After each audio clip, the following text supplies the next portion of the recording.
Tak ulangi, HF direaksikan dengan H2O membentuk H3O plus dan F min. Coba kalian cermati di sini. Di awal sini ya ada HF. HF. Dia berubah menjadi ini F min. Kenapa dia berubah menjadi F min? Karena dia HF ini dia menyumbangkan satu H-nya di sini. Di satu H yang dia miliki, dia sumbangkan ke H2O di sini. Sehingga dia berubah menjadi F min. Sebaliknya H2O yang semula dia hanya memiliki 2 buah H, karena dia menerima satu buah hidrogen atau proton dari HF, dia berubah menjadi H3O+. Nah, berdasarkan definisi yang di atas tadi, HF karena dia menyumbangkan satu H-nya, maka atau dia mendonorkan satu protonnya, maka HF disebut sebagai asam. Sebaliknya H2O di sini, karena dia menerima satu H plus dari HF, karena dia menerima H plus ya, maka dia H2O di sini disebut sebagai basa. Saya ulangi ya. HF ini disebut sebagai asam karena dia menyumbangkan satu H plusnya ke H2O. Menjadi F min ini. Dengan H2O ini dia disebut sebagai basa karena dia menerima satu buah H dari HF. Sehingga berubah menjadi H3O+. Ini menjadi ada plusnya di atas karena dia ketambahan satu H plus di sini. Ini kan H plus ini ya. Bukan hanya H ya. Ini proton, ada plusnya. Jadi semula netral, ketambahan satu positif menjadi positif satu muatannya. H3O+.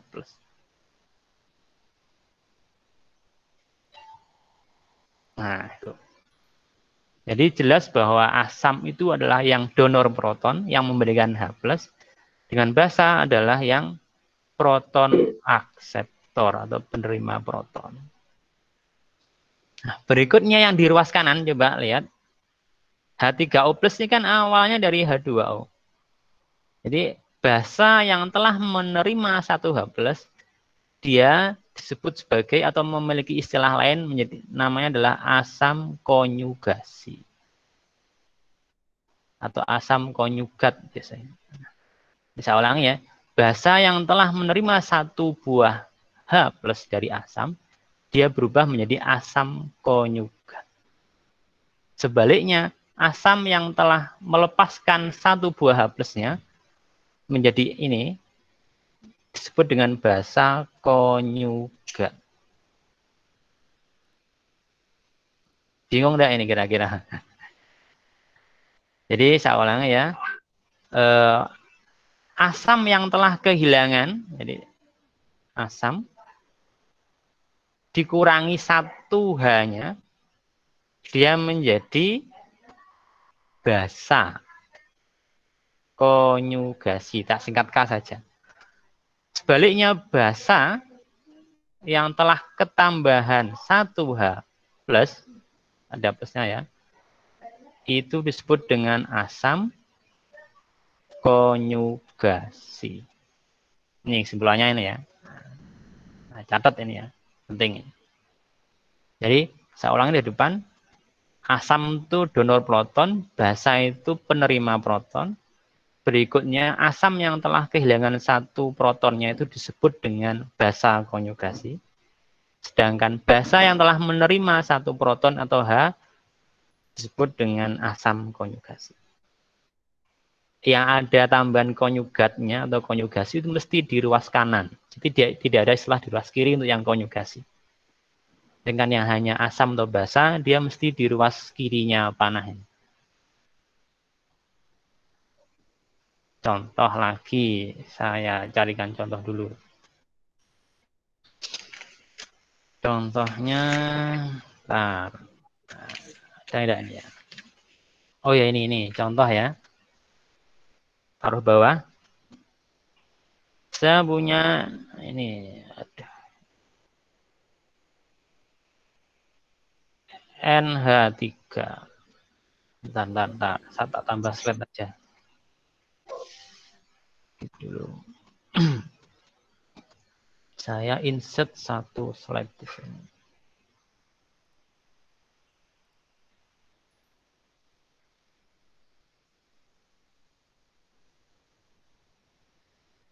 Oke, lihat. Misal ya, saya punya ini. NH3.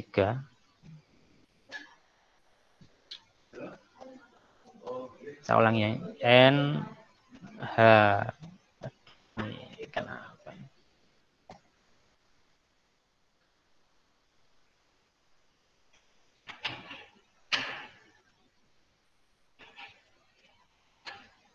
Penghapus. Sensitif banget ini ya.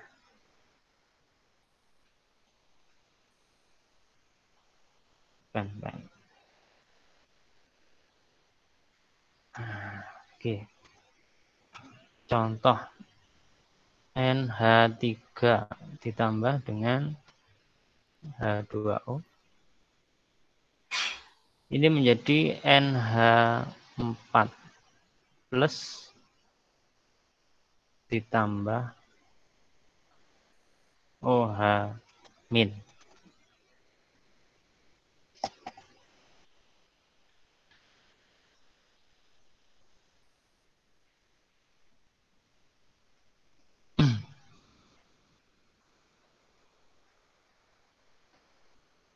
Nah, lihat.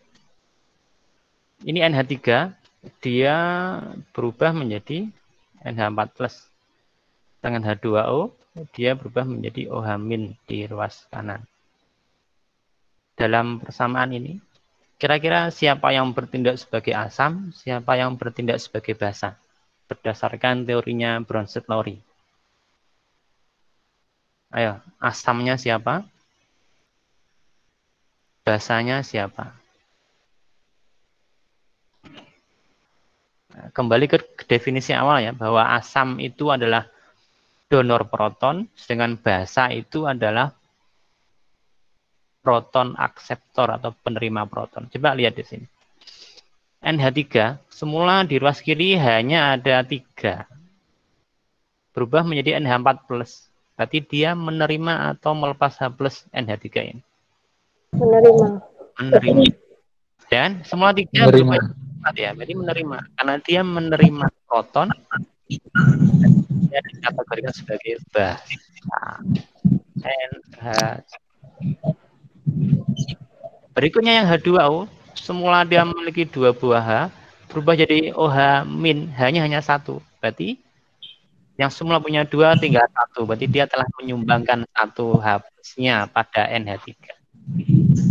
Ya, H2O karena dia menyumbangkan H plus atau proton, maka dia sebagai asamnya.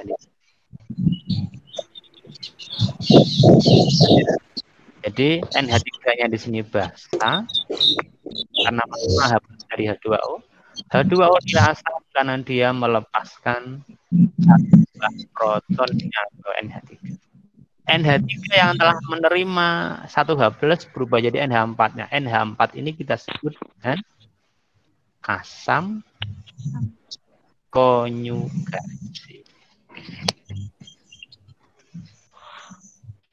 OH kan awalnya dari H2O. Jadi H2O asam yang telah melepas 1 H plusnya, dia berubah menjadi basa konjugasi. Sampai sini ada yang mau ditanyakan, silakan. Jadi kalau yang Lowry harus komplit dalam sebuah persamaan, bukan berupa satu senyawa saja, bukan berupa satu senyawa tunggal, tapi harus lengkap dalam sebuah persamaan. Oke ya, bisa dipahami ya? Bisa. Oke, kita coba lanjut berikutnya. Teori asam basanya Lewis atau Gilbert Newton Lewis. Nah, jadi menurut Lewis, asam adalah suatu spesies yang dapat menerima ini ya, pasangan elektron bebas. Jadi ini tinjaunya beda lagi berdasarkan serah terima PEB atau pasangan elektron bebas. Bukan lagi H plus atau melepaskan H plus dalam air, beda lagi. Jadi yang Lewis ini lebih menitik beratkan pada serah terima ini, PEB yang warna merah ini. Jadi kalau dia menyumbangkan PEB-nya, menyerahkan PEB-nya untuk dipakai bersama, berarti nanti dia disebut sebagai basa. Lihat ini ya. Lihat. Basa adalah satu spesies yang dapat mendonorkan PEB-nya. NH3 di sini. Dia mendonorkan PEB-nya ini yang warna merah kepada BF3 ini. Sehingga terbentuklah senyawa ini. Ini yang warna merah ini ya tadi ya. Ini PEB yang didonorkan NH3 kepada BF3. Donorkan untuk dipakai bersama. Jadi bukan lepas begitu saja, tapi tetap NH3 punya, cuman statusnya elektron yang didonorkan ini menjadi milik bersama. Milik siapa? Milik NH3 dan BF3 secara bersama-sama.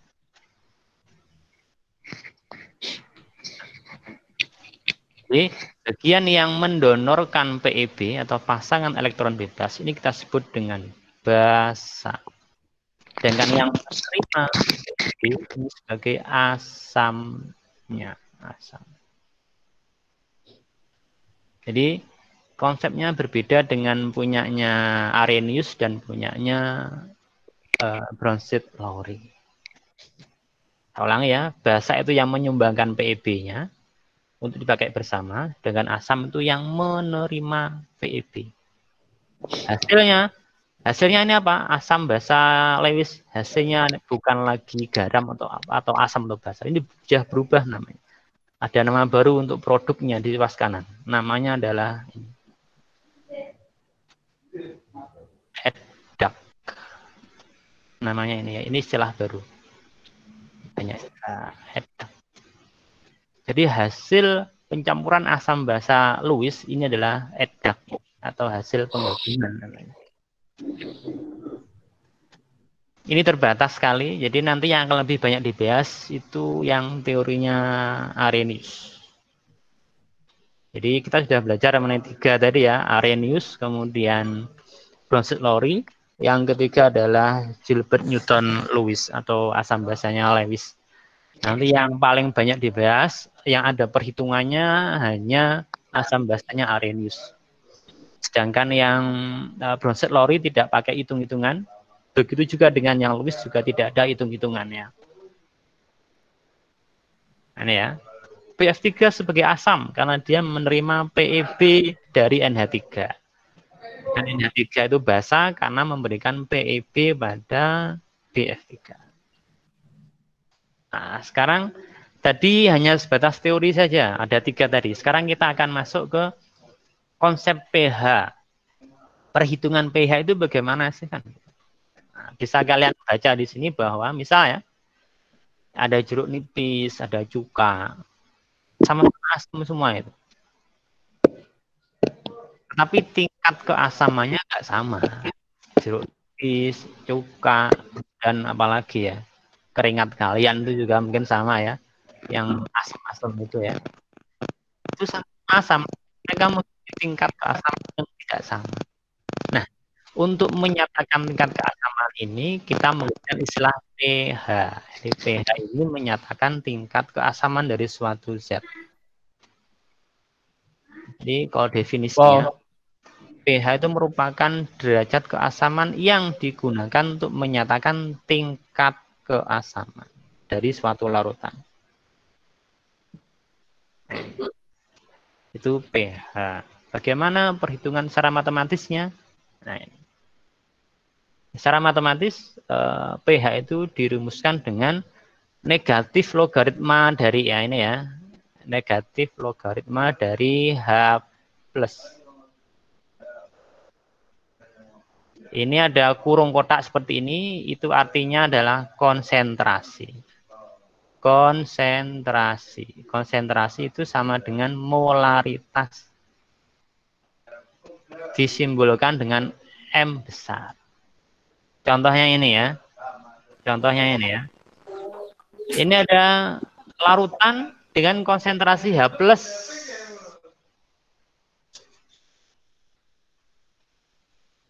sponsor ya, maaf ya. Ini ada larutan dengan konsentrasi H plusnya 1 kali 10 min 4. Lihat. Ini H plusnya sekian.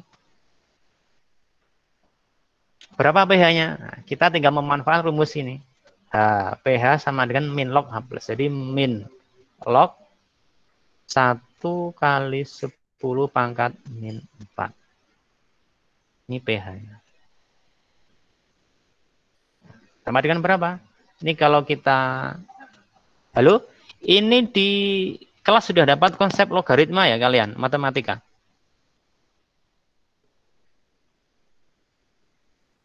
Halo? Sudah, Pak. Sudah. Berarti nggak ada masalah ya ini ya. Karena gampang ini kayaknya. Jadi kalau H plusnya 10 pangkat min 4, maka berapa negatif lognya? Ya, ini tinggal kita pindah ke depan. Negatif ketemu negatif positif, jadi 4 dikurangi log 1. Jadi ini ya. Ini kita pindah ke depan menjadi 4 min log 1. Log 1 itu berapa? Log 1 itu sama dengan 0. Sehingga sama dengan 4. Misal H plusnya saya ubah. H plusnya berapa misal? 3 kali 10 min 5. Misal seperti ini. Maka pH-nya berapa? Ya, gampang saja. Ini kita pindah ke depan menjadi plus 5 min log 3. Seperti ini. Nilai pH tidak harus bulat. Jadi tetap ada lognya enggak apa-apa. Karena ini kan ada nilainya. Log 3 itu berapa? Kan desimal 0, sekian ya. Jadi terkadang cukup hanya ditulis dengan log 3. Seperti ini ya. Tidak harus berupa angka bulat seperti ini ya. Bergantung nanti soalnya bagaimana. Contoh lagi misal H plusnya itu sama dengan 2 kali 10 min 10 misal. Maka pH-nya berapa? 10 min log 2. Seperti ini.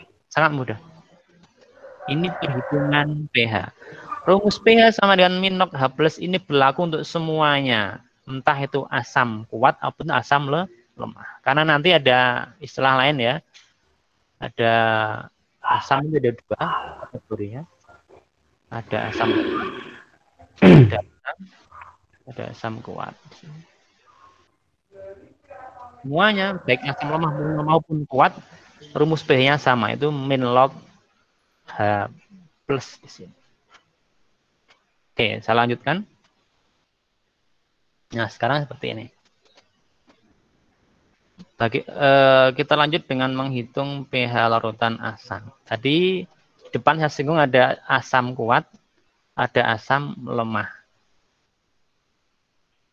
Cara menghitung pH-nya sama, sama-sama pH sama dengan, maaf, ini. Nah, bentar ya. Min log H plus.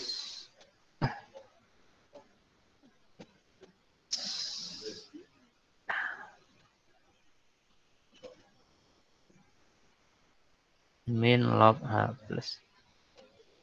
Nah, baik asam kuat maupun asam lemah semua menggunakan ini min log H plus. Cuman nanti perbedaannya ada atau terletak pada ini. Cara mencari H plusnya.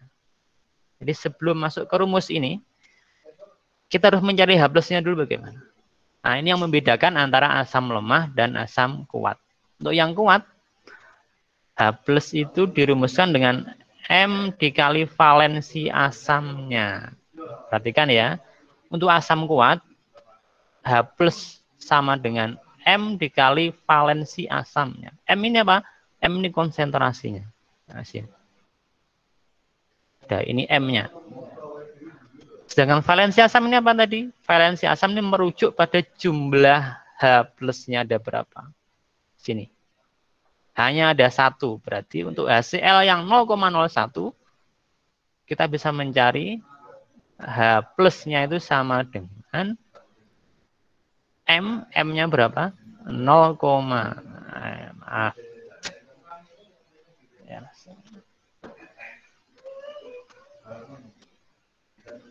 Ini ya, saya ulangi.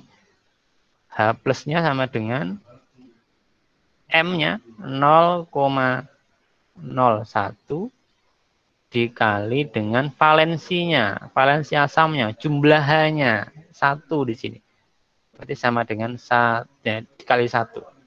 Sehingga hasilnya adalah 0,01. Ini kita ubah menjadi 1 kali 10 pangkat min 2. Ketika udah ketemu hasilnya ini, kita bisa langsung masukkan ke rumus ini. Sehingga pH-nya sama dengan min log 1 kali 10 pangkat min 2. Sama dengan 2. Nah ini. Jadi saya ulangi. Untuk asam kuat, H plus itu sama dengan M. M ini konsentrasi ini ya. Dikalikan dengan valensi asamnya, jumlah H-nya ada berapa? HCl hanya punya 1 H, sehingga valensi asamnya 1. Ketemu H plusnya 10 pangkat min 2, sehingga pH-nya ketemunya 2. Sekarang untuk yang asam lemah bagaimana? Nah ini asam lemah. Untuk asam lemah, ini ada contoh asam asetat CH3COOH. Ini ya, asam asetat. M-nya 0,05. Ini bisa kita ubah menjadi 5 kali 10 pangkat min berapa? Min 3. Min 3. Oke. Di M-nya ini. Kemudian ada diketahui Ka ini tetapan ionisasinya asam lemah. Ini Ka itu tetapan, ini tetapan ionisasi asam lemah. Perlu dicatat ya, kalau yang asam lemah itu biasanya di soal selalu diketahui datanya Ka. Kalau di soal tidak ada Ka, maka kita bisa mengasumsikan itu asamnya bukan asam lemah, tapi asam kuat. Jadi ciri mudah untuk mengetahuinya seperti itu. Kapan kita menggunakan rumus asam lemah, kapan menggunakan asam kuat? Nah, bergantung data di soalnya. Kalau ada Ka-nya berarti mesti asam lemah. Kalau tidak ada data Ka, berarti kita bisa menganggapnya sebagai asam kuat. Itu lebih mudah daripada harus menghafalkan, oh asam lemah itu ini, asam kuat itu ini. Agak sedikit repot. Seperti itu. Saya lanjutkan. Nah, karena asam lemah, maka rumus H plusnya, H plus, itu bukan lagi M kali valensi asamnya, bukan. Bukan ini. Bukan. Ini untuk asam kuat. Kalau asam lemah, maka rumus H plus yang dipakai adalah yang ini. H plus sama dengan akar Ka dikali M-nya. Nah, ini data Ka-nya kurang ya ini ya. Ini 10 pangkat min 5, saya tambahin. Corek.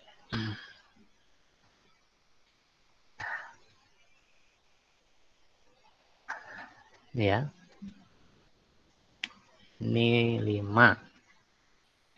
Ka-nya ini 1,8 kali 10 min 5 dikalikan M-nya. M-nya yang tadi kita tentukan ini. 5 kali 10 min 3. Kita masukkan ke sini. Nah ini. Ketemunya ini 1,8 kali 5 ketemunya 9. Kemudian 10 min 3 kalikan 10 min 5.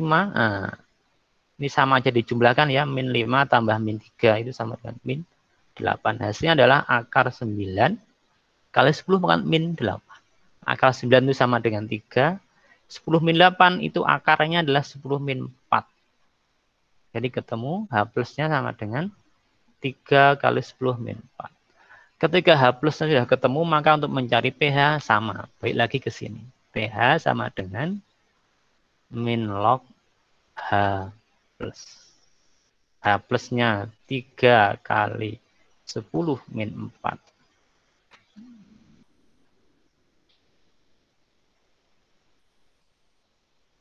Nah, bentar ya. Nah, sini.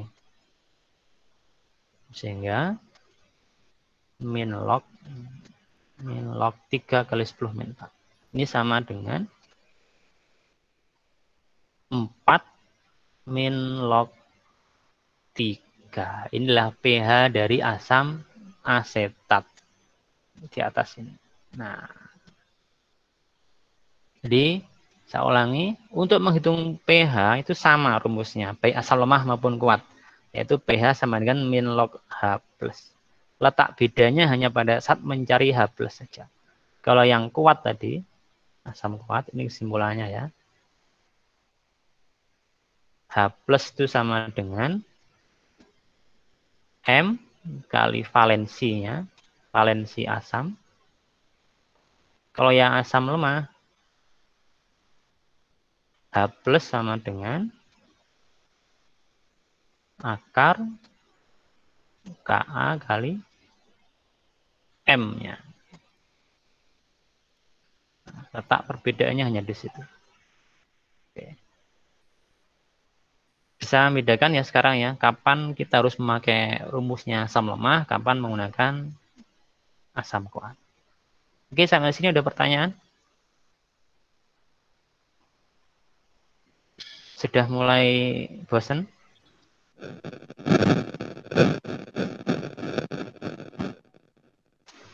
Oke, kalau tidak ada pertanyaan, nanti tugas akan saya posting di Classroom. Jadi latihan skalanya nanti hanya sebatas menentukan yang Lowry sama penghitungan asam saya sederhana. So nanti sore akan saya posting di Classroom. Oke, ada pertanyaan? Tidak. Oke, tidak. Ya. Ini yang hadir 35 orang. Saya hadir di sini. Nah,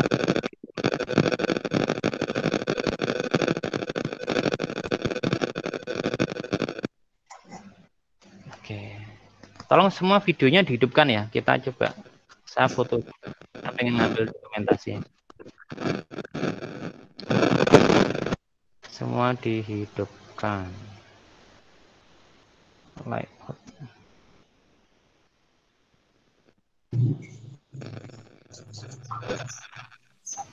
Ada berapa ini ya? Ntar. Ya videonya dihidupin semua. Aku baru masuk ini.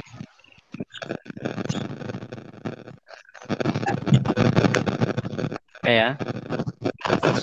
Smart Media Salma belum kelihatan gambarnya. Lutfi Amanda, Julianis belum kelihatan. Devina juga belum kelihatan. Lutfi Amanda, Hanggita. Anissa. Oke, saya foto dulu.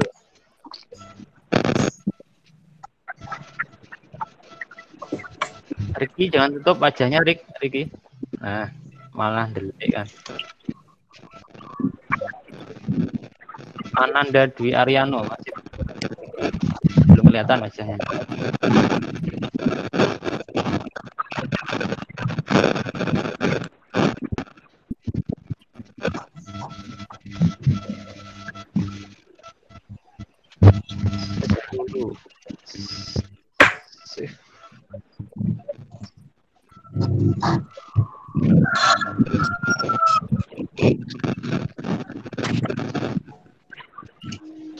Hitung mundur ya.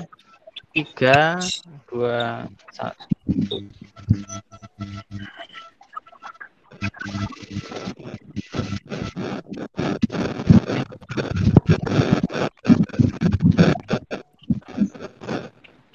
Oke, cukup. Terima kasih. Saya kira pertemuan hari ini cukup sampai di sini. Silakan nanti kalau ada pertanyaan bisa disampaikan ke saya secara langsung lewat WA, tidak apa-apa. Sudah tahu nomor saya, kalau belum tahu nanti tanya sama yang sudah tahu. Kita lanjutkan lagi nanti. Oh, jadwal menyusul ya. Nanti kalau ada pertemuan lagi akan saya lakukan ke salah satu perwakilan dari kalian untuk di-share informasinya. Ada kurang lebihnya saya mohon maaf. Saya akhiri. Assalamualaikum warahmatullahi wabarakatuh.